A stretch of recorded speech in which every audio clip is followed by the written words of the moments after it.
here inside SaskTel Center. Ryan Flaherty alongside Jake Elliott. And Jake, a stunner here tonight in Saskatoon. Yeah, big nights from Curtis Dixon, Dane Doby, Tyler Pace, the three of them combined for 28 points. Christian Del Bianco doing Christian Del Bianco things, and it results in a convincing win for Calgary.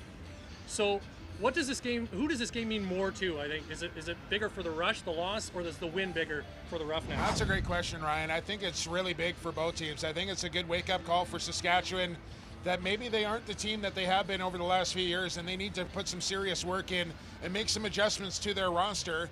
And for Calgary, this is their first win ever inside the SaskTel Center, and a big game in the Western Division as well, and a division that's really wide open with San Diego losing last night, Calgary winning tonight, Saskatchewan losing.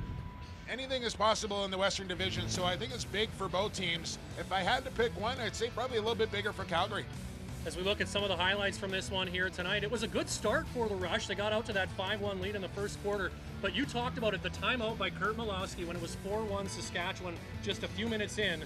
That really seemed to get the Roughnecks on the same page. It really did. You know, it was 5-1, and then they started to chip away. They get to level terms going into halftime, and even in the second half, when the Rush were trying to mount that comeback, a well-timed challenge from Kurt Malowski to kind of slow things down, let his D catch their breath, and resettle, refocus, and then they were able to steer home the victory. So I think a really good coaching performance from Kurt Malowski tonight to go along with a really good performance from his roster in front of him.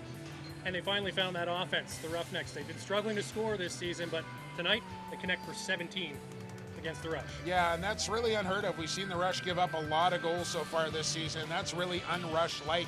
But you got to give Calgary some credit here. Dixon starting to find his legs again. Dane Doby with another 10 points. And Tyler Pace really showed up on the score sheet tonight. He scored some real timely, pretty goals for the Roughnecks. It was a stunning result here tonight. The crowd left early. We haven't seen that happen before here at SaskTel Center, but sometimes, as you said, you're just due, and the Calgary Roughnecks finally get the better of their biggest rivals here in Saskatoon. Once again, the final score from SaskTel Center tonight is 17-12 in favor of the Calgary Roughnecks. Visit NLL.com for all access pass to the National Lacrosse League and get the latest news, highlights, stories, and more. For Jake Elliott and Tanner Fetch, I'm Ryan Flaherty. You've been watching the National Lacrosse League on VR Live.